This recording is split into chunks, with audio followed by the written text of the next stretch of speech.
All right. Welcome to a very special edition of the Stoppage Time football show. This is the first time I'm actually doing it in a studio. So it's a big shout out to everyone here. This episode is powered by hashtag IAD. I'll be talking a little bit about that later on. But let's kind of go straight into it. So a very special guest here.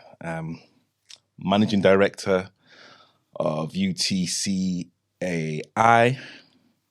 founder of Interscope Productions, which is an advertising and brand agency. So work with Land Rover, Jaguar, Häagen-Dazs. I need some ice cream, bro. Well, I'll speak to some of my sponsors. Channel 4, a life coach, a mentor to deprived men and women, and kind of giving them opportunities within the kind of advertising and branding sector, but also as well a Norton legend. Basically call you the cat, right? Yeah. Yeah. I would just like to introduce Troy Davis to the show. Thank you for coming. I'm truly humbled by your kind words. I really am. Yeah. Kind of forgot how much work I did. But thank you. It's truly humbling to be here and to have this chat. Cool. Looking forward to it. So let's kind of start from the beginning. So what's the kind of context that we should know about you growing up that's kind of made you into the man you are today? Yeah. Good question. I'm one of 9 children. And I remember, like, we grew up in Stockwell, so I was born in Stockwell. And I remember about I'm going to give my age away now. 1973, my dad decided that, you know what, he wanted to emigrate and go back to the Caribbean. And he felt like it was important for us to know about our heritage and where we came from. So yeah, emigrated, brought all children back to Jamaica with him. Back in those days, airplane tickets would have been a lot of money. So we actually traveled by ship. It actually took 29 days. So yeah, I actually was on a cruise to the Caribbean and actually landed in Jamaica. And there lived in Jamaica. Dad built a home for the family and lived in Jamaica for 7 years. Jamaica taught me a lot. Growing up in Jamaica really taught me a lot. The challenges, which was there, it was quite poor where we stayed. We lived in Clarendon and got to meet my grandparents, got to meet uncles and so forth. And being, English children, going to the Caribbean, being in Jamaica, you're like, wow, it's amazing. Got all these kids coming from England and they were just mingling with all the other people in Jamaica and so forth. And they loved our accents and so forth. But after a matter of time, you kind of blended into what was happening. And the great thing about, as I said, growing up in Jamaica, we lived in the country, so you kind of had to get stuck in. And I remember, like, my brothers, more so than my sisters, they had to help build a house because my dad was a carpenter. So I had to literally build a home. So built a home for, I think it was an 8-bedroom house in the Caribbean. All lived there, studied in Jamaica. But what Jamaica taught me was, as a young child, the things that people got involved in. So many of the young kids were always helping around the house, doing their chores. And before they went to school, I saw my brothers doing all those things. And I was thinking, wow, for all the kids over here thinking that Jamaica's a cakewalk, it isn't. You literally have to get stuck in. And I think seeing what my father did at that age, he was about 29, 30, to bring his children down and to build a house. I'm talking an 8-bedroom house. He was amazing carpenter, and just getting everybody stuck in. It kind of taught me things about application, applying yourself, doing things. It was his dream. I think he wanted to go back to show his parents what he wanted to do. So he built that home. We had the land there and so forth. But then studying over there kind of taught me a lot. So got to know family, got to know the ins and outs of how Jamaica was, the hustles, the bustles, and so forth. And then we came back in 1980. Dad had to leave after a while because work and so forth, and having the kids. So we decided, okay, you know what, it'd be important for us to get back to the UK. So right back in the UK in 1980, and boy, that was a shock because when I arrived back December period, and I ain't seen snow. I never saw snow because obviously I left when I was a child, so I didn't have a clue. And by the time it just came, so when I left Jamaica, I had shorts on, I had my t-shirt on, and it was like, yeah, man's going to England, everything's going to be nice. And as soon as that plane door opened, the breeze went, yep, You're here. firing, I just come and he ain't got a clue. And bruv, that cold that hit was intense. It just went straight through your bone. Anyway, from there came back and stayed with my aunt who lived in Stockwell for a while. And yeah, just got through the old point of schooling and so forth, and got back into schooling over here. So the things that I'd learned in Jamaica was a good stepping stone in terms of kind of seeing what my father did. Because children mimic what they see, right? You can tell them certain things to do, but when they see it and see how things progress, those seeds of being productive was already planted in my head when I was in Jamaica. And then coming back to England, I just applied that through my schooling. Went to primary school in Streatham, on Erdley School, which is just off Mitchin Lane. And then from there moved on to Ernest Bevan, which is in Tooting. So, but my parents had moved from Tooting back to Brixton. So I was only in Ernest Bevan School for about, I would say maybe a year or so. And then I ended up going to Towsall Comprehensive School. That was kind of a wake up call because that was like the school of all hard knocks. And in there at 8 floors to get to certain classes, you literally had to take a lift to get to these classes. And yeah, I remember just going there, and it was kind of a real shock just going in there. It was an all boys school, and you got all these guys coming from all different areas, and just learning. You kind of had to make your way through that. So yeah, that was kind of the start of what I wanted to do. I want to go back when you said you're one of 9. So where are you in that pecking order? I'm the baby. Wow. So did you feel that you had more, I'd say, kind of soft cuddles from your parents, or was it just we're gonna let the youngest fend for themselves? And like with like your siblings, like what was the dynamic? The dynamics of the siblings, so you're looking at 7 brothers and then the 2 sisters. My sister Janice my brother Fitzroy was the eldest, then there was Janice, and then the rest of my brothers came down, and there was my sister Valerie, then there was me. But what I'd seen in terms of the dynamics, how my dad dealt with the boys was it was a disciplinarian, at the end of the day, things had to be done. He was quite strict. And I think it was just the old Caribbean mentality. Our father would bring their children up, and it was like, do what you're told, and this is what. And it was a bit more softer on the girls because obviously mum looked after the girls. But dad only stayed in the Caribbean for about maybe 2 years after building a home. So he had to come back to England to make sure that funding was there to look after his children. So my mum was more of a bigger influence in my life than my dad. Not to say that dad didn't care. He just had to graft and send money. So my mum was the bigger influences. And obviously I had my brothers around that kind of looked up to, but also I had uncles that was there. And I've kind of watched their work ethics and what they were doing. So I've kind of learned different skill sets from different people. But obviously being the youngest, I didn't have to go through all the chores and the stuff that my brothers had to go through. And as what I said, I was about 3. So I was kind of like on my mum's leg all the time wherever she went. That's where I was. So you wouldn't be carried everywhere. Yeah, well, I was just like, they call it little washy. That was me. Yeah.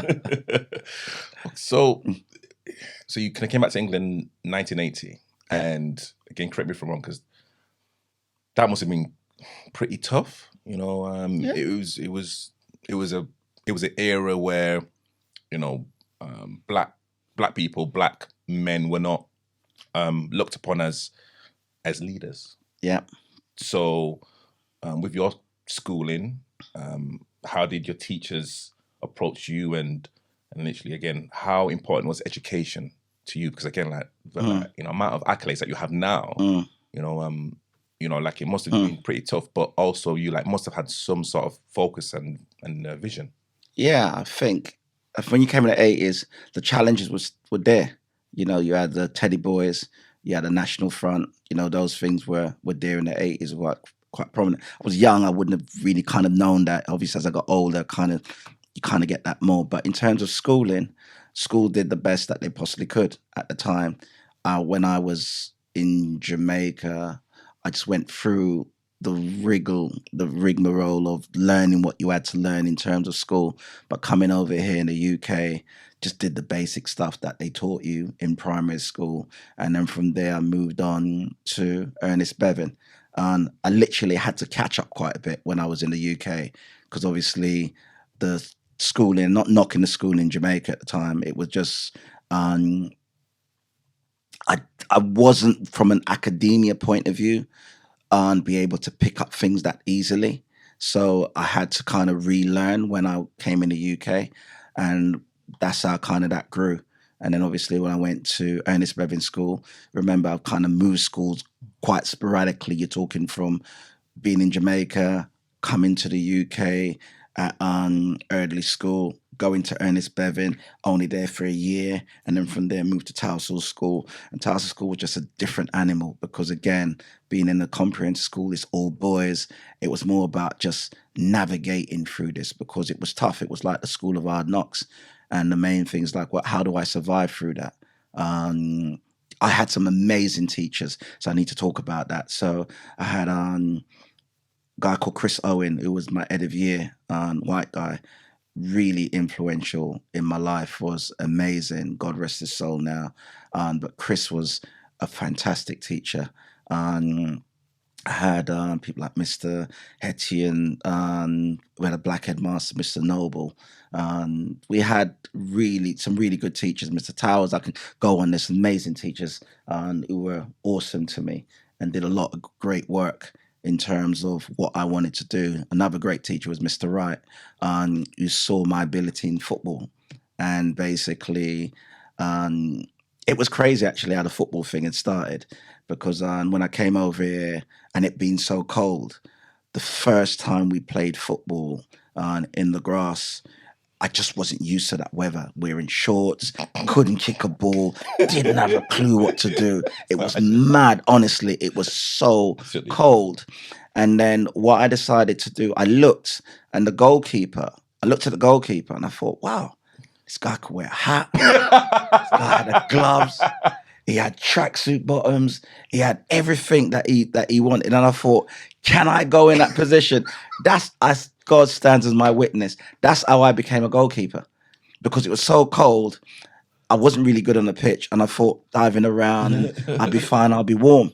But when our team was pretty good, so most of the time I was freezing anyway because nothing happened. But the good thing about it, that's how I kind of got into it. But so moving on from there, that's how I got into the goalkeeping thing. And then I really became quite good when I was like first and second year.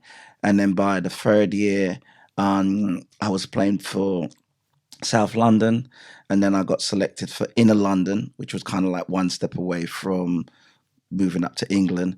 And then I also got trials at Brentford. So my teachers brought me on at Brentford, and then I got selected to play for Brent. I got signed up for Brentford. So it was just something that I loved. But going through the academia and the sports side, the school and the teachers who I'd mentioned to you were amazing in terms of my development. So moving from the kind of education background to the sports background, how was that transition with your siblings and with your mum and dad? Because of course, back then it was education, wasn't it? And like sport was just like a hobby. Yeah. So literally, how did that conversation go? That didn't really go down too well, because that's the truth. I'm being frank. Back in the 80s, parents was always about get a trade. and the trade was always a physical trade. You know, when I talk to most of my friends now who are from African background or Indian background, it was all about academia and becoming a doctor or this or that in eye aspiring positions. But for my parents, it was like, well, you know, you need to get a trade, you're a carpenter, or you're going to be a mechanic or something like that. But I was good at art. Art was something I was very good at because when I was at school, sorry, when I was in Jamaica, my mum used to always tell me off because I always had a pen and I used to always marking up the wardrobe. And, well, mark up the wardrobe, get yourself a piece of paper, this and that. So art was something which was in me. And I'd aspired to make sure that I'd continued that. So when I came over here, it was something I was just naturally good at. And when I went to secondary school, I was doing massive murals, like 8-foot murals in the school because they had these staircases for the 8th floor. So most of the staircases, as you walked up there, it was just a flat wall. And I was like, can I do some murals? So I did Bob Marley mural. I did mural of, ships, this, that. I did so many different murals because, and people are thinking, how can you do something that big? But I just love painting. And I end up doing a lot of that stuff there for school. But on the football thing, yeah, mum wanted me to do a trade. But like the teacher was saying, like, he's really good. He's signed for Brentford. And back at the day, I just think I might as well just try and become a professional footballer. And then I wasn't really concentrating more on the academia side. I was like, well, if I can make it as a pro footballer, I was like, Mum, I'll be able to buy you this, buy that, buy that. So football was the thing that kind of took over. And going like through that stage, your kind of entrepreneurial, I'd say, state of mind must have been scattered because, of course, as I've kind of said before, like you like know a lot about branding, marketing, business. The amount of contacts that you have is like vast. So, what was your first business, and what did you learn from like any highs or lows from that journey? Yeah, well, the entrepreneurial thing didn't really kick in until quite later on, because I think when I was at Brentford and I was playing and I got released. So when I was playing against people like Alan Shearer, because Shearer at the time was down at Southampton, and Paul Ince was at West Ham at the time. So we're talking like going through the youth side, that was it. Matt Letizia was at Southampton, all those things. So it was like, yeah, okay, you're playing against these young guys. You didn't know they're going to turn out to be pro footballers. And then I got to about the age of 16, 17. Then Brentford said, sorry, we're going to release you. And again, I'm short for a goalkeeper. I'm like 5'8". So and again, being a black goalkeeper, there weren't any black goalkeepers around at the time. The only black goalkeeper at the time was this guy called Alex Williams. And Alex Williams played for Manchester City. And he was the only other black goalkeeper at the time. It wasn't a position that anyone went for. But after I got released, I had to make a decision in terms of what I wanted to do. But sports was still prominent in my life. So I decided, okay, now I've stopped football. I still need to do a competitive sport. So that's when I picked up martial arts. So I picked up Taekwondo, and then I started to fight competitively, around the UK, did my thing, because I still wanted to remain active. But my art was important. So after leaving, as I said, whilst I was still at Brentford, I was still studying. I went on, continued with my art, studied at Southern Art College in Albany Road, and went through, got my A-level, went on and got my diploma, went to London College of Printing. And in there, I learned about lithographic printing, flexographic printing, which is all different printing techniques. And then from there, when the football stopped, Mum was like, you can't have to work because I'm at home. I need to do something. And then I got into graphic designing. And the first company that I worked for, I worked as a studio junior, which is the kind of guys who goes around, run around, make the teas, make the coffees and so forth. And I worked for this company called Greenleaf Advertising. Greenleaf Advertising was a Christian design organization, and they did work for people like Tear Fund or Help the Aged, which was charity things. So I kind of learned things about graphics then, and it was back in those days we didn't have computers, so we were doing things on a drawing board with a No T-square. computers? No, Jesus. there was no computers. It was like a Typewriter. drawing board, Oh. yeah, and T-square. So you move things up and down, mark it up. Yeah, it's like the old way of doing things. So I kind of learnt my trade from there and worked in Greenleaf advertising for a year, and then moved on and worked in the city for a company called Williams Lee Design. And Williams Lee Design, they did a lot of things like annual report and accounts, corporate work, and so forth. Again, learned a lot about that. And then from there, moved on to this company called David Taylor and Company, which was based in the West End. And they did a lot of major brands. So worked on things like Stella Artois, beer. We worked on Sandeman, which was like a big, massive whiskey. And we did on cigarette branding, things like Gallagher cigarettes and so forth. So I learned a lot about branding, learned a lot about cigarette branding. And then my job, I was, apart from doing some of the design work and the actual production work, I get to travel around as well on printing, so overseeing jobs. So I used to be traveling certain parts around the world to oversee jobs to make sure jobs can be executed. So the great thing about what I was doing in terms of design, because I could draw and illustrate, I kind of understood everything from inception, that means the ideas, to final execution. So understanding about colors, prints, splitting design. When you split the design, it then goes to the repro house. From the repro house, how do you then make the plates that create the colors that will print that job? And then from there, understanding all the different print techniques. So gravure printing, flexographic printing, lithographic printing, all kind of different printing, understanding how the dynamics and all of these plates worked. And then the thing like at David Taylor and Company, because we worked on such prestigious design, we understood how all the different dynamics of those design will work. So learned about the bottle, how the bottle would run down the line. How do you create a bottle? How do you create the punt for the bottle? So how does the label apply onto the bottle when it's been printed? All these things had to be registered. We did cigarette packaging. Each cigarette packaging, even on the top of a cigarette tip, they're all branded. They're all patented. So the things like Rothman cigarettes will have their own pattern for what the shapes of those things are. I learned so much about design. And I stayed there for about 8 years, and then moved on to another packaging design company, which was the biggest packaging design company in the UK, called Jones, Knowles and Ritchie. And that was huge. And I'd moved from David Taylor to become production director at that company, because what they liked, because I learned everything at David Taylor to do with brand restoration and colors, the stuff that they were doing was just basic stuff over here. So they wanted me to bring some of that element into tangible work that they were working with, and they were working with people like Heinz and Mars, all of these other big companies, but they wanted the quality of work that we did brought to this company. So again, I was there for 8 years, learnt my stuff, and it came to a point where I just thought, you know what, I know enough. There wasn't that many brothers in that industry, because the design industry can be quite elitist. And then I decided that, I'm going to just move on and set my own company up. And that's when I went and I set up, first design company I set up was called Troy Davis Design. But it sounded a bit too egotistical.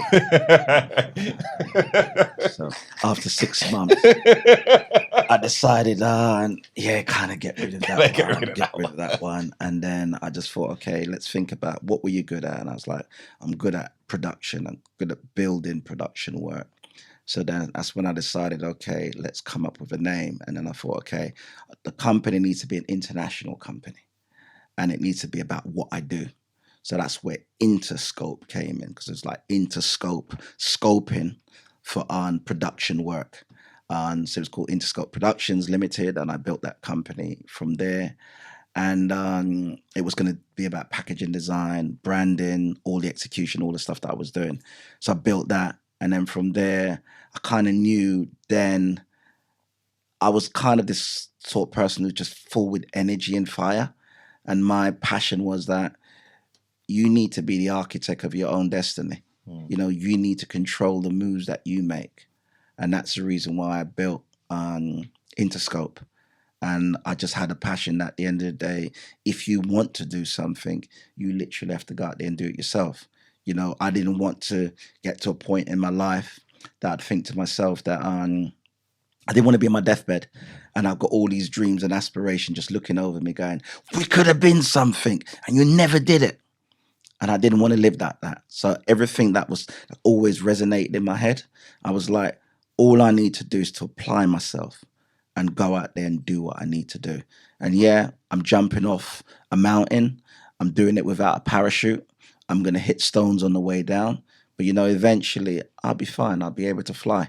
And that's just the way my mindset has always been. So, yeah, that's where the kind of entrepreneurship had come through. But I think a lot of that was on harness from when I was a child in Jamaica, seeing what my father was doing, seeing how difficult things were, seeing people who didn't have the facilities of like being in the UK that you've got, you know, on the dole or people giving you money for you to do things. These people just had nothing and they had to hustle. And I just saw some of the things that they did. You know, they had people who were carvers who can just create things out of wood and do some amazing things, entrepreneurial skills. And I thought, God, these Jamaicans, man, they got talent. So I think, yeah, that was kind of what kicked in. And when you live in Jamaica for 7 years and you come over here, England's kind of a cakewalk to me. It's not, yeah, not that difficult. When was the last time you cried? Funny you saying that. I cried today. I did. And I'll tell you why.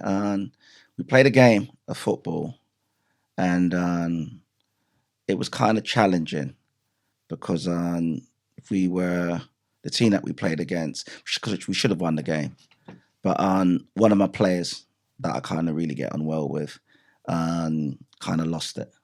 And we're just kind of just talking and, you know, some of the things that was said was, you know, it was what it was. It was a bit untowards. And, you know, when you kind of put the work in and you put the work in when you work with a lot of our young people. And then, you know, sometimes people get caught up in the heat of the moment. You know, sometimes you sit back and you reflect and you think, well, should I really be doing this? And it can knock you because, again, you know, I see a lot in terms of what I do. Like on Friday of this week, we had the first year anniversary for one of the young kids, Jermaine Coles, 14-year-old, that got murdered on London Road. And, you know, his parents and everyone was there. BBC was there, ITV was there. But he's 14 years of age. And, you know, when kids kind of lose their life and it hits you because you're doing the utmost that you can with regards to supporting them. So, yeah, at the end of the day, you can try and be strong. But at the end of the day, there's nothing wrong in showing emotions because at the end of the day, you're only human. And all it is, you just want the best for them. So, yeah, it happens now and again, but it's all good. I just thank God by his grace that it keeps me going. And whatever happens, you know, I kind of keep that positive mindset in what I do. So leadership and influence. What can we do as people to be better within these roles in like companies that we work for and also companies that we build? Leadership and influence. I think the key thing in terms of influence and being a leader is being authentic, being true to who you are. I think that's so important. Because I think, you know, people can jazz things up. And I just think so long as you're doing things genuinely from your heart and you're doing it for the right cause, I think people can resonate with that if you're being honest about the changes that you want to make.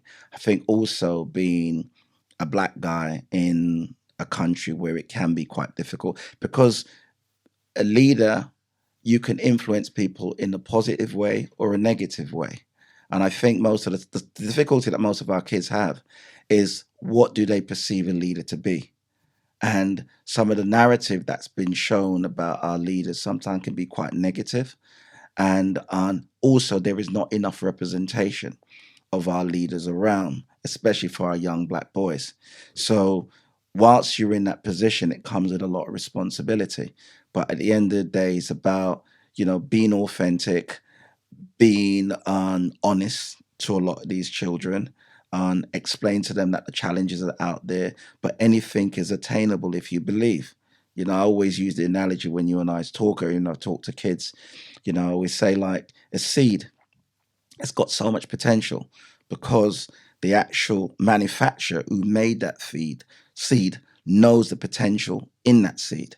If you put the seed on this chair, for instance, nothing happens because it's not in the right environment.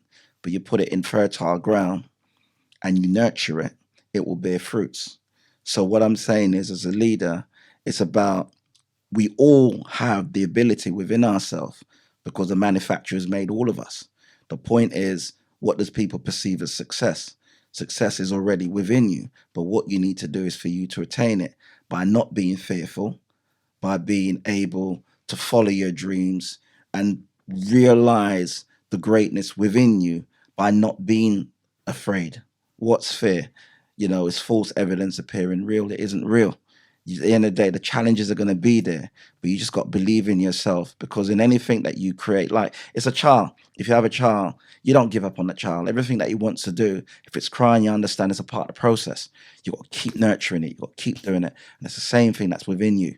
There's times you're going to hear so much distraction. You're going to have so many noises left, right, and center. You kind of have to believe that, you know what, I can see it. The vision is there. I see it. And you got to follow it through. And another thing I say to the kids with regards to development and the leadership skills, I've always said, you live in two worlds. There's the internal world and the external world. The internal world is your thoughts and your feelings that's within, right? Those are the first thing that comes in anything that you do, your thoughts and your feelings. Your actions and your results are external. So it's about applying yourself and then delivering. And when you kind of understand that everything starts from within and what you think, and it's like an idea. It's like us guys being in there now. This was somebody's vision. It was an idea to say, okay, let's have this place and we could make, podcasts and we do whatever we need to do. It was an idea and it came to fruition. So that's what I'm saying is, it's understanding the ability that you have inside and just being able just to drive that home. And a lot of the stuff that we do in terms of our leadership skills, we talk about early interventions and we kind of go into nurseries and we start talking to kids. From then, it's about planting those seeds and letting them know the capabilities. So, yeah, leadership skills, it's within us, but it's just about how you harness it and make sure that you talk to the right kids or talk to people and show them what's in and what can be done. So for me, and I'd love to get your opinion about this. Mm-hmm. So when someone, for me personally, calls me a leader or like says something like I don't like someone calling me head or something or boss Mm-hmm. or something, because I think everyone's equal. Mm-hmm. Because without you or without people around me, then nothing will work. Mm-hmm. Does that make sense? Yeah, it makes sense. It makes sense. And I just think that there's, and again, and I'd love to get your opinion about this, where some like people take the word leader, head, or, founder, literally like they can really put that title above everything else. What can those people do to reprogram themselves? Yeah. Okay. It's a bit like, it's like people they go for certain jobs and all of a sudden they become a CEO of a company. Even if it's not their company they've started, they become a CEO of a company. Now, to be a CEO of a company, you kind of, in some aspects, kind of have to have the experience of understanding the dynamics of kind of what's happened on the ground. And now you've made yourself and put yourself in that position of a leadership quality. So the thing is, you can be a leader and just end up being like a headless chicken. It doesn't mean, a title doesn't mean anything. It's a kind of about how you apply yourself and what are the leadership skills that you have in terms of humility, about compassion, about showing people, kind of how to do things, how you work. Leadership skills is bringing in your team and bringing your team up at the same time whilst you're growing. I've never been fearful of anyone that I bring into my company to work for me. If they're better than me, I love it. I love the fact, because what it is, everyone has different skill sets. So the thing is, you can't think, well, I'm going to be a leader and I don't want to delegate anything to anybody. It's all about me. It's like, well, that's not leadership skills. Leadership skills is allowing other people to become leaders as well. And it's about you uplifting and empowering them to raise the bar in terms of what they can do. So that's the sign of a leader, that you bring people up, not you dictating it's my way or no way. That's not a leader. Talking about branding and influence, Mm. and I noticed this probably 10, 15 years ago, most billboards for films, hmm and the only example I can think of off the top of my head is the Fast and Furious. hmm It's all about cars. hmm But on the billboard, the like main actor is holding a machine gun or a shotgun, and then I started noticing all of these films and the billboards. They are glorifying weapons, The violence. violence, and the film's not even about that. Or literally, it may have a snippet. I mean, what's your view on like marketing and like, let's say making our young like people visualize violence in a in the wrong way? Yeah. I think you kind of have to look at the trajectory in terms of what you're trying to do when it comes to branding, for instance. So first and foremost, especially when it comes to branding, is identifying what your brand is all about. And what's the DNA of your brand, for instance. So it's like when I work with clients, the first thing I've always tried to do is to sit down with them and get them to tell me about what they're trying to achieve. What is their brand? What's the ethos? What's the old emphasis of what your brand is and what you're trying to project? And then I would sit back and think about it. Okay, they're trying to reach this audience. So I'd think about what concepts I want to come up with in terms of targeting that audience, and also the core message in terms of marketing of what I'm trying to portray. So sometimes with these movies and what they think like glorifying violence is what's going to attract a certain audience. It's a bit like, I've been speaking to a couple of my business partners, and we're talking about the same kind of thing with music, for instance, and the content in terms of music, which is being portrayed. Now, music itself have a major influence on the people, on the listeners who's listening to it. Again, depends on what age group you're going to be working with and so forth. But advertising companies know that. One of the tricks that I know that some of the advertising companies used to use is like when we were doing packaging design for like Kellogg's or, any cornflakes things or whatever. They used to put like gimmicks of toys and so forth into these packaging. Now, I remember that. that was the only way the product would move off the shelf. The kids weren't really interested. I wasn't interested in terms of that. what was the cereal. It was more about what was in there. And that's what I'm talking about, the influence. So the influence in terms of violence and so forth, they think, if it's a shoot up film, it may attract certain things and attract certain audience. And that's the kind of tools that they use. But, if you want to really attract the right audience, it's about knowing what the brand is about and the messages that you want to send through. So I can only speak on my generation. I used to I still listen to Snoop Dogg, Biggie, Tupac. And, as a kind of teenager, I'm just singing along to the words. And now I listen as a father of daughters, and I listen back to the music. I mean, I don't know. I guess it's just kind of part of my childhood, but also I knew it was just for entertainment. Yeah. Do you think our generation right now have kind of lost that kind of real life situations, and literally because of the entertainment that people see, that's the reason why certain things are going wrong at this present time? Fully agree. I think you kind of have to differentiate between the correlation between the music in terms of the content that's been used and what the real world is about.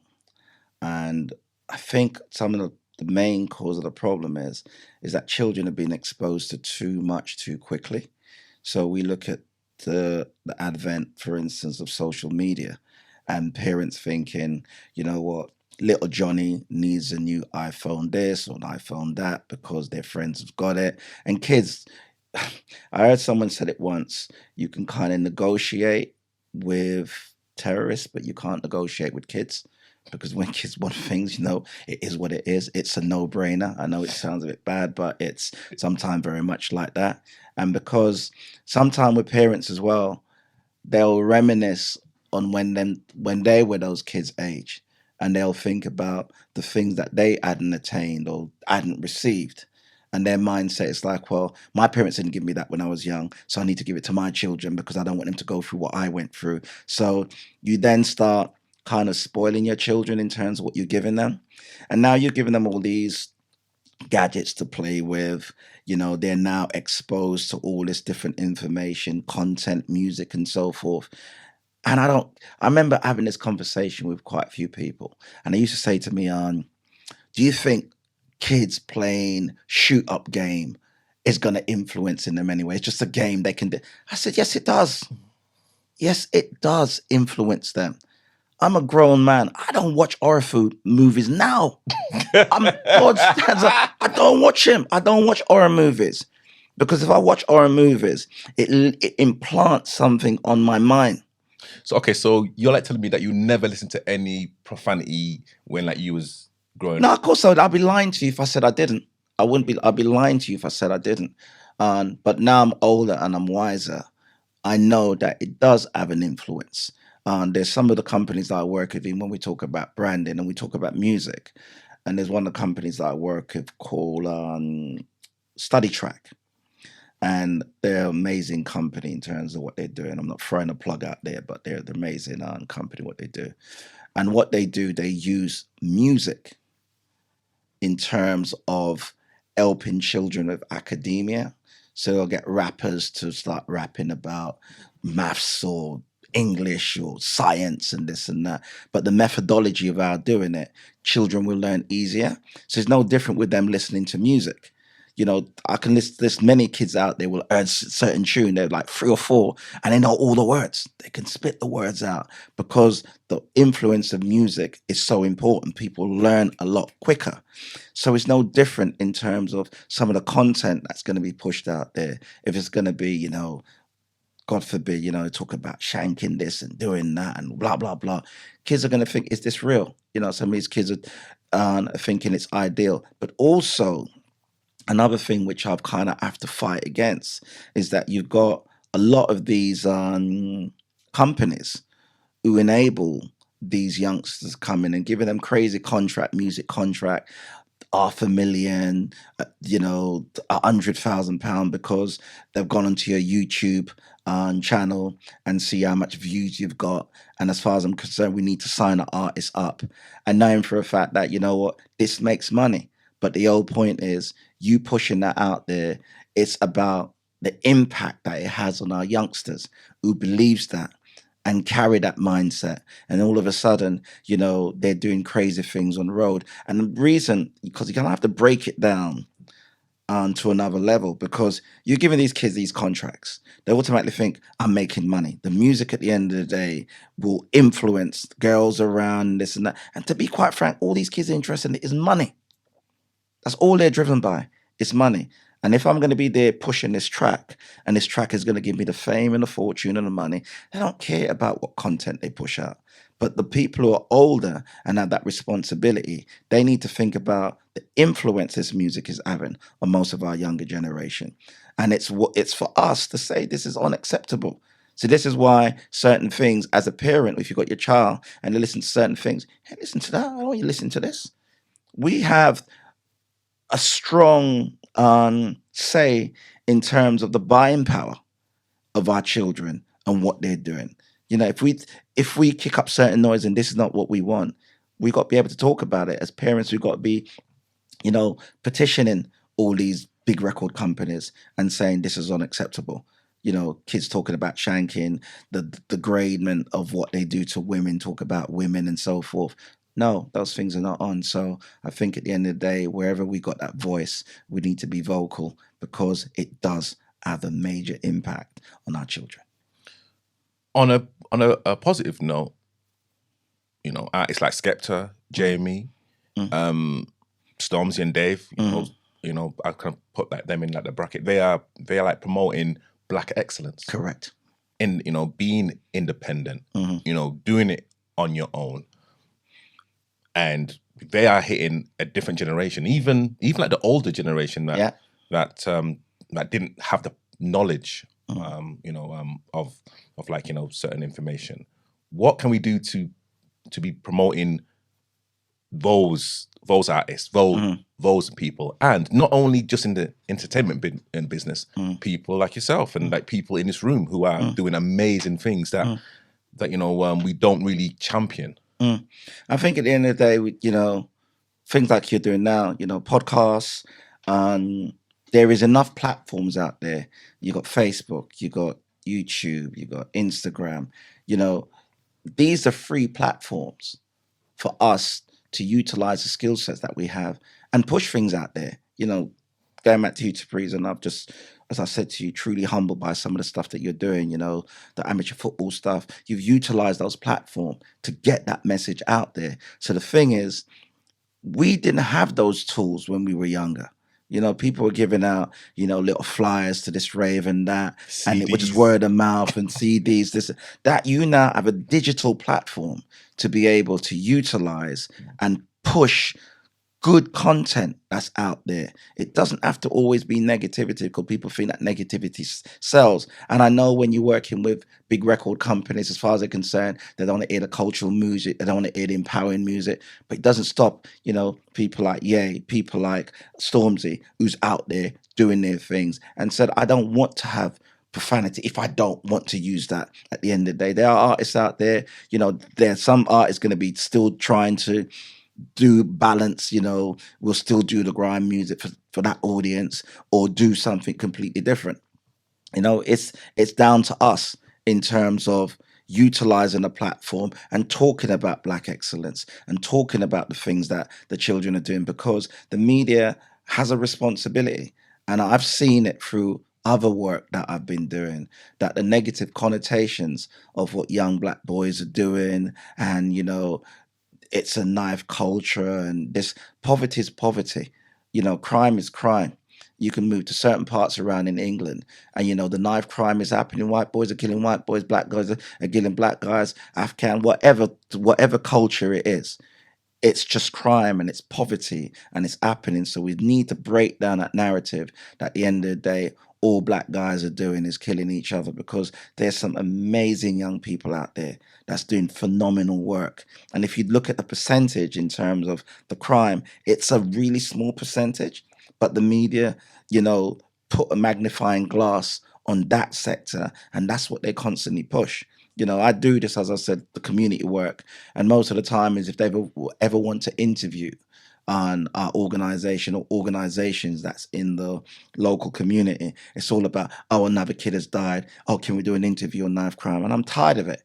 And the whole point is we need to be talking about the great work that people are doing in the community. It's an amazing organization that I work with. They're doing some splendid work even before we started.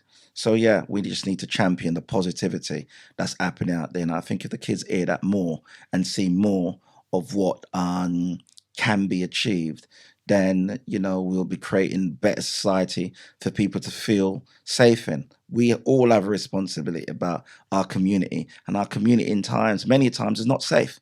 Our kids are not safe. Our women are not safe when they're walking on the road. All of these things we need to address, and other issues that we need to address as well, even when I keep on going on about the early intervention, is the way we talk to our children, even as men, and the negative connotations that may be used the way we talk to young kids or young boys, and you got to man up and stop being a girl, and all those things are negative words that you're putting out there. At the end of the day, it's just they've got to understand the balance of how you talk to girls, how our fathers talk to their mothers or their partners. Because as I said to you earlier, it's about learnt behavior.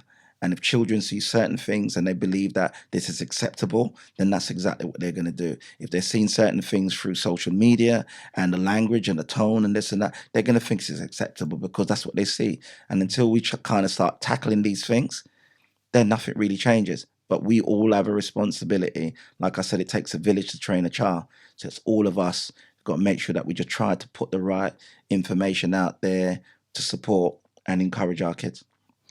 You're the managing director of UTCAI? Yeah, which is called UKAI. Yeah. UKAI. Yeah. UKAI. And there's an iconic picture on the website. Mm-hmm. Can you talk briefly about not only the picture, Mm-hmm. but like how you impact like the local community with everything that you do, and like also as well on a kind of personal level, how like do you feel every time you see that iconic picture on that website? Okay, UKAI stands for United to Change and Inspire. The organization was formed, and there are people in our organization was doing things in the community for years anyway. But that moment was a moment that had happened around the Black Lives Matter with George Floyd, who had been brutally murdered in America. And the Black Lives Matter movement was going on and it was creating momentum around the world. And there was an incident that happened in Waterloo on the 13th of July, 2020, where a far right protester they had come down. There's quite a few had come down to London on the proviso of there was a lot of wording that had gone out. This guy called Tommy Robinson, who was the head of the EDL, and literally said, listen, these guys are coming down there, they're damaging our statues, this is happening, we need to go down there and protect our statues and so forth. So there was a lot of hooligans who came down around that period on that day to say they're going to protect these statues, which was already boarded up. So it was more like, okay, if anything kicked off, we're going to kick it off. So anyway, there was one guy, Jermaine Facey, who basically had put a message out on Instagram and Facebook and said, guys, this was happening. Our youth are going to be down in London. The likelihood that we've got all these EDAs coming down. And as fathers, what we need to do is to go down there and just try to be overseers to ensure that none of our children got ourselves into any untowards and so forth. On the back of that call, Lee Russell, Chris Otakito, and Patrick Hutchinson decided, we're just going to go down there and just see what happens. They got to Waterloo, a lot of mayhem and so forth, and they decided, listen, forget this, let's just go back. But on the way, when they were returning back to the station, they'd seen like a scuffle, and then seen one white guy who was basically intoxicated. Fight had kicked off. All his friends had ran off and left him, and he's left by himself. And this guy's like surrounded by about 400 guys who just like, you know what, it's going to kick off now. You know, your races have done what you had to do and so forth. So in when that had happened, Patrick and the guys was going back, and Patrick being Patrick, said to himself, listen, that's a human being, man. That somebody's there. And we can't afford for anybody, life to be taken. And if their life had been taken, then what impact would it have had on the Black Lives Matter movement? Because George Floyd's life had been taken. This stuff is happening in London. This guy's on the floor, surrounded by a lot of people. We need to do something. So he stepped in, decided to pick the guy up, and guy had collapsed on the stairs. And then his friends that came around kind of protecting him. And because Patrick was kind of the strongest out of all the guys who potentially could pick him up, picked him up, put him over his shoulder, and then marched him off to the police. And the crazy thing about when they marched him off to the police, there's quite a lot of police officers there that had GoPro cameras, right? So they were literally was recording what was going on. And the thing is, they could have intervened if they wanted to, but unfortunately they didn't. So when Patrick had brought him, left him there, they just walked off. But what happened, there was a guy there from Reuters who had taken a photograph, and the next day, bam, that image just kind of went viral. And when it went viral, all the media stations wanted to interview the guys, what was happening, and so forth. And I was taken aback by it as well. And I just thought, wow, we can't allow this movement or that moment just to remain static. I knew Jermaine Facey because Jermaine used to play for Norton. For Norton, yeah, he used to play for Norton Football Club, and crazy player. Yeah. And I reached out to Jermaine and said, what you guys are doing, and it was like they were just having interviews after interviews, and then I said, you know what, obviously this is my bag. I've been doing branding for years, and let's just see what we can do with this moment. And then what happened? He spoke to the rest of the guys. Said, "Yeah, let's get together." Got together, and then there's another guy that I used to work with, Mr. Richard Pasco, who's the founder of Rampage Sound System. So Rampage, he founded Carnival. He was the founder for that, and I'd worked with Richard many, many years. And I reached out to him and I said, "Listen, I've got this idea, and what I'm planning to do is to take that moment and turn that moment into a movement. What do you think about it?" And at first I said, "Okay, fine. I know the way you work, Troy. I know that you are a perfectionist. I don't know how Richard worked because I'd done work with him before through the entertainment industry. We'd done stuff with Mobos, Shaggy. We did stuff in Germany. We brought people over. So I know the way he works as an artist and how we can do things." And then we met up, went around his house, and I think the original name that the guys that wanted to come up with was Fathers for Change. And we thought, if you put Fathers for Change, you alienate too many people. And it's just going to sound like, it's one of these organization where fathers have got a problem, can't see their children and blah, blah, blah, and it's that. And I thought, no, let's just think of something. And I remembered Rich and I, we just sat down and we talked. And then I remembered Obama's inaugural speech, and he said this was not about Black America or white America or Hispanic America. This was about the United States of America. And I thought, yeah, United would be a great name because then it encompasses everybody. And then we thought about what happened on the day, and Patrick rescuing the far right protester, or the other guys as well. I changed the narrative, because if he had died, the newspaper the following day would have been completely different.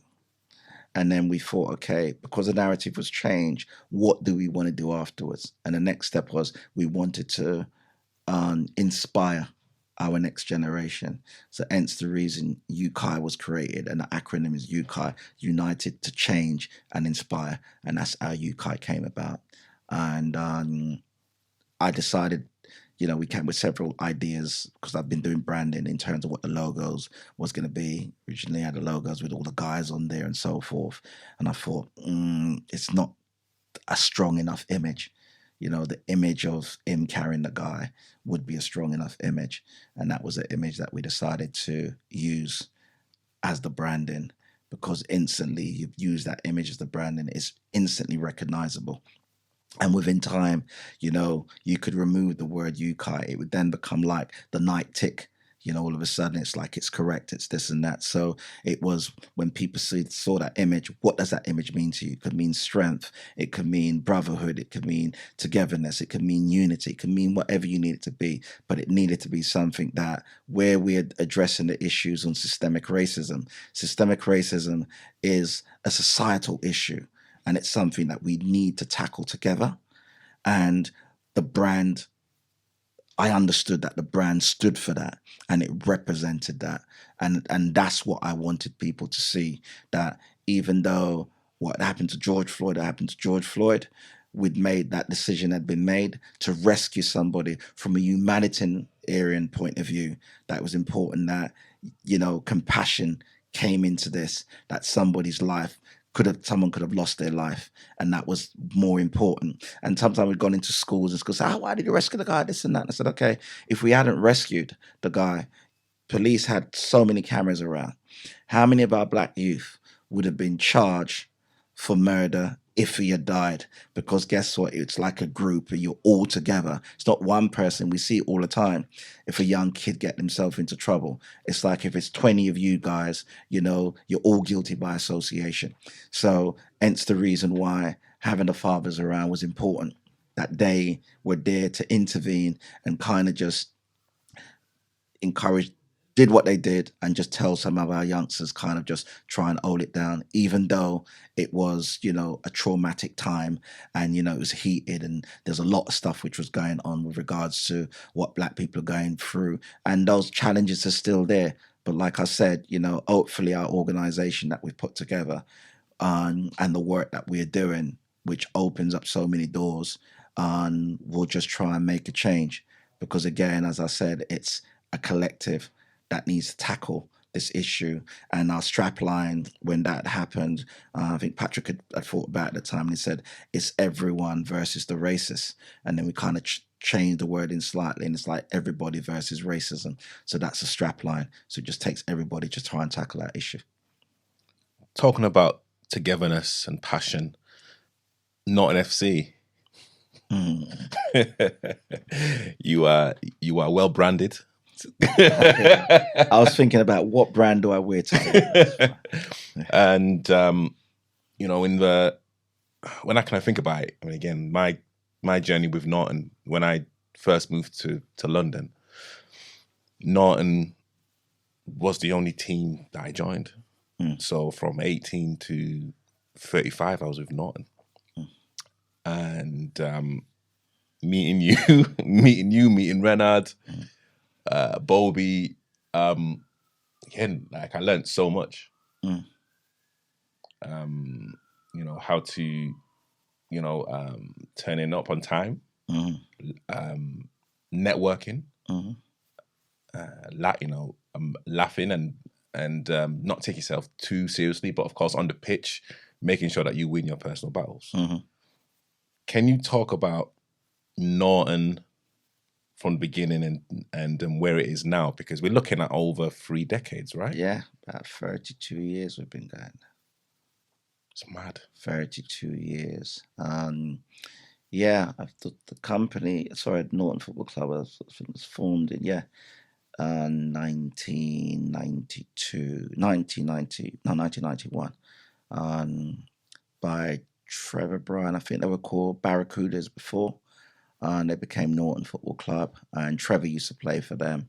And then eventually they moved on. The Barracudas had relinquished, and then Trevor and the guys, Neville, they decided to set Norton Football Club up. And I think Norton was based on, I think it was a block of flats, Norton Estate or something like that. That's how the name came around. It was like, okay, we just called it Norton. And that's how Norton FC was born. And that club was going for quite a while before I came. So how I got into playing for Norton, I'd left Brentford. I was doing martial arts, so I hadn't played football for about 4 or 5 years. I'd just gone off it, because when you play at kind of a high level, to come back and play Sunday football, it's Mickey Mouse football. I ain't got time for all of that. Right, that's how it was. But then a lot of the guys who played for Norton played for my school football team. And they were like, T, we need a goalkeeper. We know how good you are. I need a goalkeeper. Bro, that's done with them goalkeeping thing. I can't bother with that. And then I thought, you know what, the bugs come back, because I've got all my friends around, and this is something I really wanted to do. I just thought, you've got all the knowledge, you played at a high level, it'd be good just to pass some of that skill sets onto the young people so they understand what it takes to play football at that level, and the discipline in terms of your training regime. It wasn't too much on the food thing at the time, but it was about just discipline and being on time and so forth. Because I think the food thing changed when Arsene Wenger came and so forth. But by then, people were just doing whatever they needed to do. So, then I decided, and I remember go in there, and I was like, yeah, I'm ready to play. The guys have had me on the bench for 3 months. What? 3 months I was on the bench That's a goalkeeper. as a That's goalkeeper. taking Now, a mick. because they had Darren, and Darren was there before I was, and it would be wrong just all of a sudden to get rid of him. Yeah, but 3 months though. I know, but you know what? At the end of the day, I said, the more I waited, I was like, you wait until I get the opportunity. And I think once, I think Darren didn't turn up. Or he might have been injured. Or they gave, no, I think they gave me one half. And so the second half I came on, and it was a cup game. And yeah, came through and taking shots left, right, and centre. And I was pulling off saves and be like, how did he say that? And they got penalty. And it was like, oh no, penalty. And it's like, okay, we're 1-0 up. And they took the penalty. I saved the penalty. And they were like, wow. Then Darren never played again. And I've You been, took his shirt. and the crazy thing is, I've been Norton goalkeeper now for about 29 years. It's mad. 29 years, man. And guys are saying to me now, you still playing in goal? I'm like, guys, I just can't. The body, it's physically can't do it anymore because the amount of battering, it's taken, just diving around, and shoulders are gone and it's injured. But the main thing is the passion is still there. So after playing in goal and working with Trevor, then Trevor decided, I said to him, because he saw the stuff that I was doing through my business. And I said, the club needs to be sustainable. So we now need to think of the club like it's a business. We've got to make sure that it's viable in terms of finance and making sure that things can be sustainable. So then I then got the position as chairman when I finished to run the club. And then I decided to bring my company Interscope on board to sponsor the club and invest into the club and invest in our youth.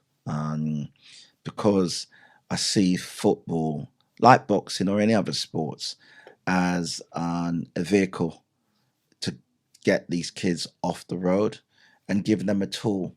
And the tool itself, like through football teaches discipline. It's the same thing that you were talking about. But again, even when I talk to the guys, I break it down, and I said, life needs to be like a game of football. So what are you talking about? I said, okay, let me break it down. It's quite simplistic, right? I said, if you don't have goals, right, nothing happens like a game of football. If you remove the goals, the game becomes insignificant, right?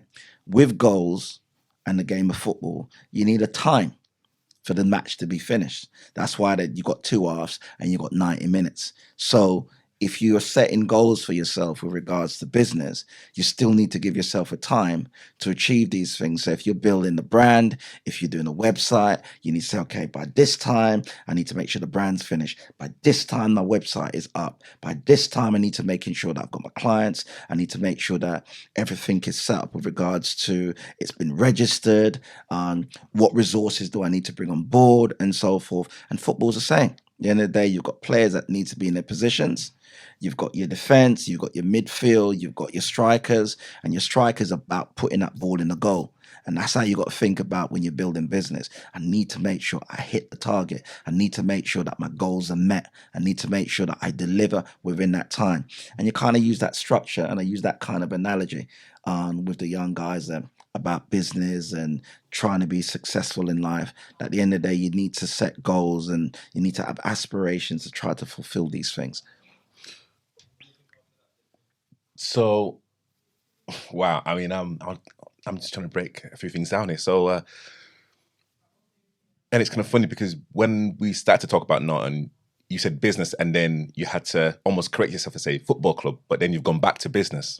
And in my head, that's the reason why Norton is still here, because you and the management take it as a business, while there's other football clubs, which is fair enough, like just want to play football, but that's the reason why they only last 3 to 7 years, 30 odd years, and let's be real, like without really a huge social media presence, you can still attract the players, and you've kind of got that foundation and that ethos that people buy into and believe in. It's the structure is important in anything, and even if you're at home and you got a family, you got to have structure. Or else everybody be running wild. And it's the same thing with a football club. At the end of the day, you got to have structure. And the difficulty sometimes when you're dealing with, especially like local football clubs, you're not putting that much pressure on these young people because again, how do you see it? Do you see it that you're creating a club that you really and truly want it to be successful? And I know there's many clubs out there. I can think of people like Lambeth Tigers and so forth. And there are other clubs that's on the periphery in terms of what they do, and they get sponsors on board and so forth. And they'll go out and they'll search for all the top players. And then sometimes some of these top players, they won't pay any money. At the end of the day, it's like, no, it's come and kick ball for us. And all they're interested in is like winning trophies. And yeah, you can be successful like that. But then from a business point of view, that's not sustainable because you got to buy a kit. You got to make sure that the books is run fine. You got to make sure sign-on fees have been put on board. You got to make sure that the kids or whoever you're playing with, they've got substance, they've got drinks, they've got this, they've got all those things available. And then also, if you organize your football club and structure it in such a way, that's when you'll attract sponsors because they're going to look at your governance. They're going to look at the way you organize yourself. They're going to look at the end of the day. This is our club should run. And I suppose the business side of what I was doing in terms of running a company still got to have governance. You still got to have rules and regulations. You still got to pay your taxes. You still got to pay all the VATs. You still got to make. So you may not be using those things on a full level out of the way you'd run business, but the same kind of structure and the mindset still need to be in there. Guys being on time. Because the reason why we talk about being on time, it's like business. If they're going to go and work for a firm, they've got to make sure that they deliver or they're there on time or else you don't have a job. So the whole purpose of the football thing is trying to create structure and giving them order in their life in terms of it's teamwork. You're bonding. If you go out there and you work in a firm, you'll be able to work as a team. You've got to be able to take instructions when your line manager has delegated a job for you. How you're going to take that on board? It's no different from you playing for a football team. Your manager wants you to, control central midfield. You're old in defense midfield player. You get that ball and then you pop it out to the man on the left or you pop it out to the man on the right. The guys on the right, on the left line, find your striker. At the end of the day, do you play the ball to feet or do you play the ball over the top? Striker, your job now is to put the ball in the goal. And it's all the kind of things that you're kind of structuring and you have to get things organized. And then when you're dealing with where people are not organized, then you've got more problems because at the end of the day, you're working with team players who don't really understand structure. You've got kids, you're dealing with generational traumas. Out there, there's so much trauma that's in society now. And the sports give them that vehicle and to kind of help them and guide them to go through things. And what we try to do even at Norton Football Club is to make it a safe place. To me, it's sometimes not even about the results. Of course you want to win. But sometimes people say, why do you take on all these players? It's like they need an outlet as well. They need a safe space that they can come. And when they come to Norton Football Club, there's compassion, there is love. We see all the guys, we haven't seen them for a week.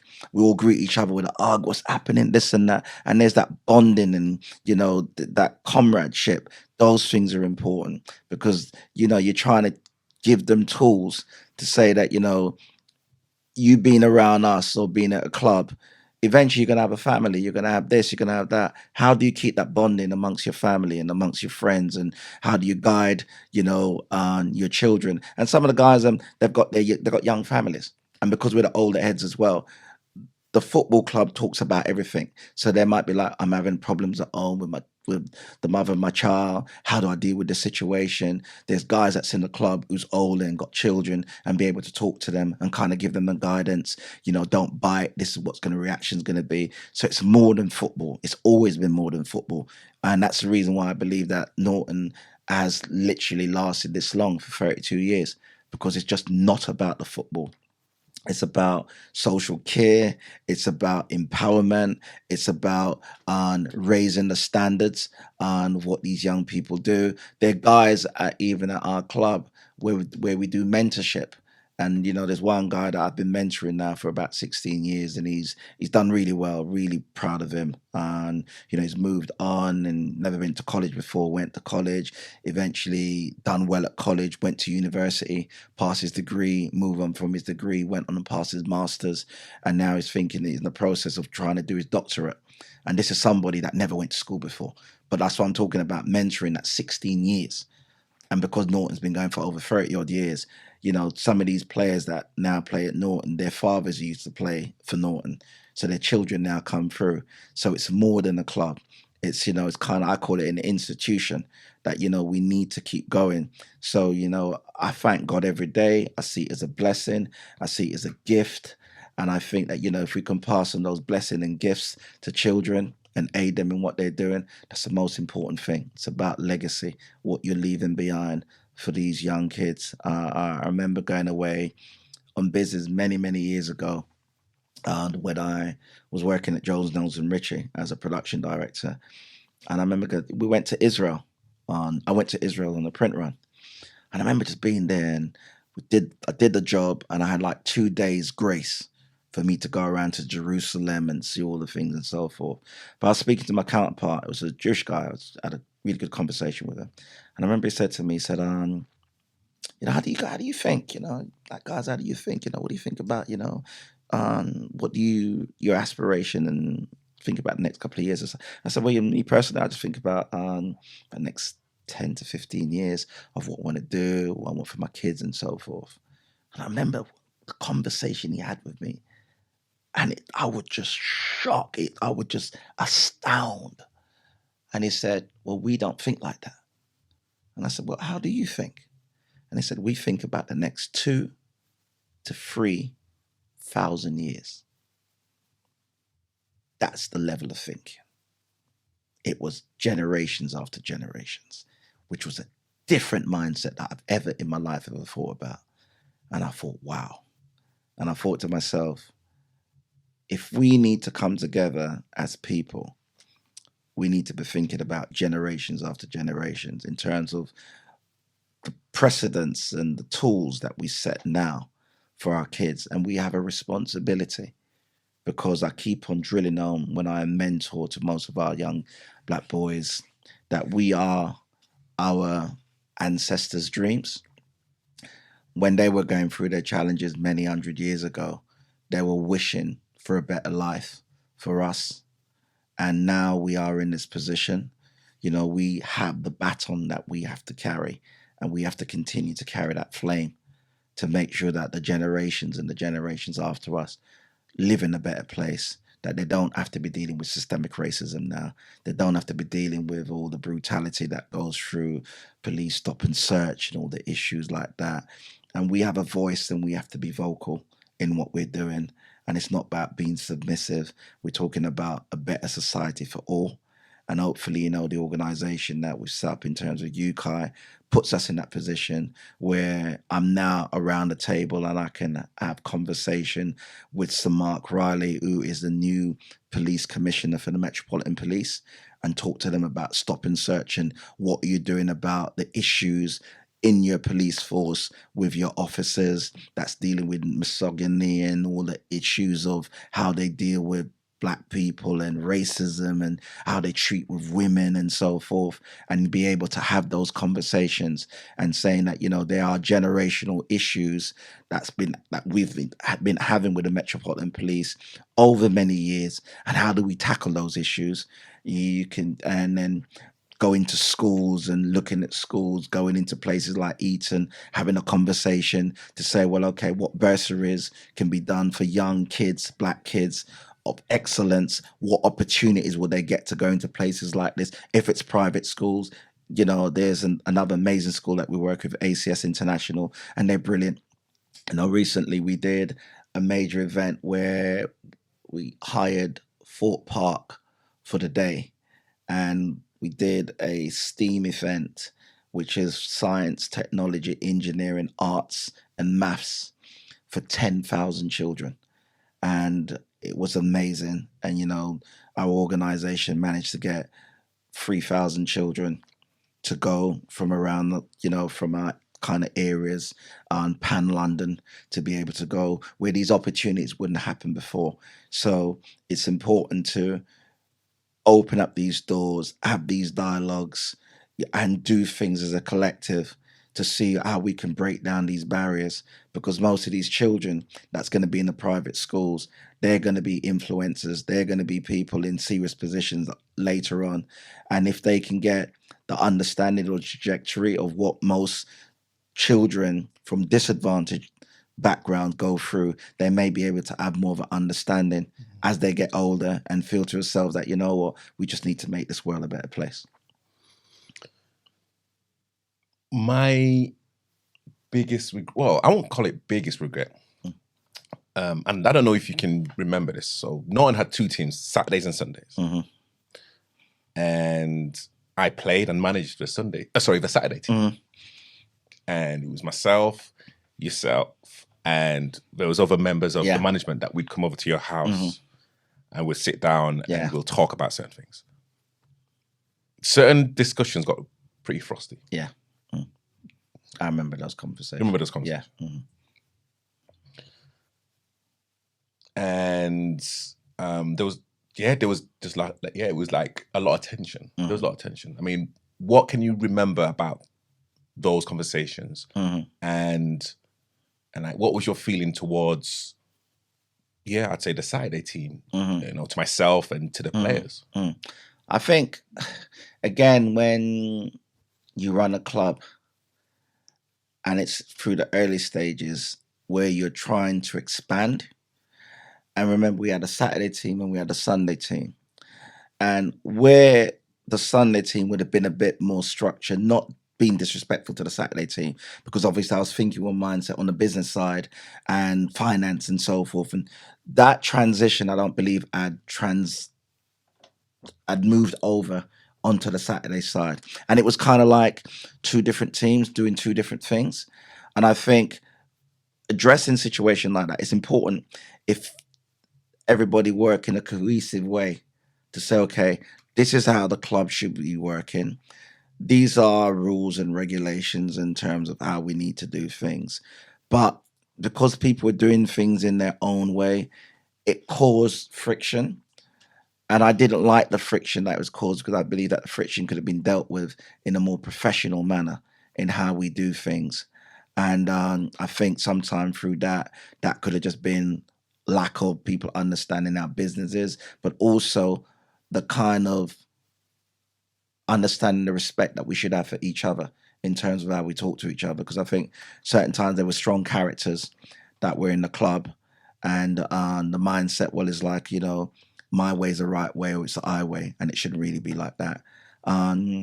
So hopefully the stuff that we kind of put in place now would have been able to address that. But I remember the incident, and I remember on certain things, and I wasn't happy about it, because I just felt that it could have been dealt with better, and those conversation was had, because I think at the end of the day, for us to grow as people, we have to kind of learn to embrace and kind of have that level of respect for each other.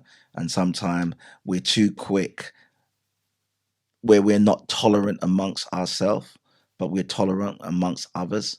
And I think that is something that kind of even spiral out in our community now, in terms of, you know, the way we all interact. Some of the youngsters react with each other. It's like, you look at what, and you want to kick up a noise because the way somebody looking. It's like, guys, you got to understand that we are one, and we kind of just have to be able just to be a bit more patient with each other instead of reacting. But again, like I've said, most of the time it's learnt behavior, and understand that some of the things that we learned as fathers has been generational trauma that's been passed down and passed down. And I was speaking to one of the young guys today, and he was saying that, you know, in our community, especially on the mental health side, it's insane. It's absolutely insane. And there's kids out there who's going through things and don't even know why they're going through it. and that's the thing that we really kind of need to get down on. So going back to what you was talking about with the football thing, I think some of those traumas could have literally just been passed down to how we have dialogue with each other.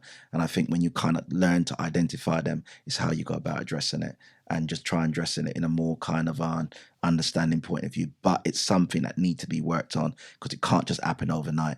And like I was saying to you earlier, in terms of learnt behavior, how we talk to each other when we're kids, how our parents talk to us, our partners interact with each other, our men talk to their girlfriends, our girlfriend talks to the fathers, and so forth, until we kind of get that balance. That nonsensical thing is still going to be going on. So we kind of just have to learn to be able to have constructive dialogue with each other. I'm going to be a bit self-indulgent now. Come on, Troy, big me up now. About our amazing. Okay, all right. No, I mean, again, you know, I mean, yeah, you know what? I don't know if you can even remember me even joining Norton. Yeah, I do. Do you? I do remember you joining Norton. I do remember you on, because we had some amazing defenders at the time. Howard, Peter Ford, and Gus, and these guys, Ed Campbell, who's Kevin Campbell's older brother. Yeah, we had some serious defenders at the time. And if you look back, you know, I think I sent you some photographs back in the 80s or 90s. You know, we were just like winning triples. We were just, you know, at goalkeeper, I was winning player of the year. I'm like, wow, okay, things going on. But yeah, I remember when you came, and phenomenal defender. I'm not joking. I'm not saying it because I'm here having a conversation with you. It's like nothing went past you. You were absolutely ruthless. Your headering abilities were second to none. And athletic, extremely athletic. And I believe, you know, when you're younger, you've got that energy. And I think that's what it was with a lot of the players at Norton. It was a young side. And the thing is, we apart from training during the week, people did their own personal training as well. And this is the thing that I kind of find with the youngsters nowadays. I'm not saying some don't put in the work, but the hunger, I just don't see the hunger that we had, that they have now. They get touched, and next minute they're rolling over on the floor, and they think, oh, that's it, ref. Us guys, we just got on with it. And you were the same. So I just think, go back to you playing, you know, for Norton, a phenomenal footballer. And as like I said to you, I'll never forget that left footer that you scored against Mayfair. Yeah, that goal is just just the way you banged it. I mean, it was like striker. I'm like, bro, I didn't know it was that phenomenal. So yeah, man, you brought a lot of things to the table as a baller, and I'm glad that, you know, you utilize that skills and still playing vets now. But what I'm so proud of you about and what you've been doing, it's the stuff that you've been doing on the amateur football. And, you know, you and I have spoken about it, and just to build that as a brand from nothing. And I think that is so important, especially for grassroots footballs. The platform that you've set is giving people a platform to actually showcase who they are, what they do. And the thing about it, it's not just assigned to one team. It's all amateur football teams. And the interviews and the banter and the fun, you know, it's just a fantastic brand within itself. And I was saying that to you. It's something that people are now used to seeing. And it's a brand that will carry itself if you continue to do it. I know you and I had that discussion. You're thinking maybe I should change it. I'm like, no, the name is what it is. You know, it's no different when they talk about Premiership football. Is amateur football. But the main thing is, do you corner that market, and do you build that brand and continue just to get the information out there? And I think what it is, because it's quirky and it's fun, I think that's what it should be about. Because people playing amateur football, you know, when you get the guys plays in cup and they play against Premiership teams, you know, to them it's like, oh my word, I'm playing against my idols and so forth. Amateur football should still be the same.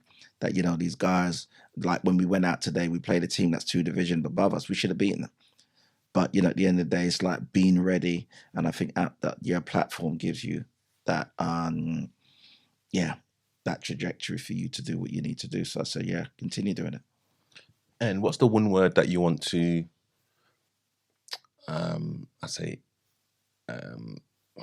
embed not only the younger generation, but our like generation and even the generation above. Something, I don't know, yeah. If it's inspiring and something thought provoking. And it's a couple. I think legacy is important, and creating your own. I think that's so important for children to create a legacy or an aspiration. There are so much things that they can do that they have within them, but it's just seeing that light and being able to ignite that light. And I think we all have that responsibility to do it. So yeah, create a legacy, man. Do your thing. Just be the best you that you can be. Troy Davis, thank you so much. And again, we've been speaking, and the knowledge that you've kind of given me over 20 years. And again, the moment I kind of messaged you about this, doing like this, I'm sure you was like, yeah, 100%. You know, like I'm here. So I want to thank you for like being part of my journey. And to the people out there, this show has been powered by hashtag IAD. We'll be talking about that later on. And again, Troy, thank you. And I'd like to say thank you to Breeze for having me. Yeah, really appreciate the talk. And yeah, kind of got me into some deep things. But yeah, thank you so much for having me.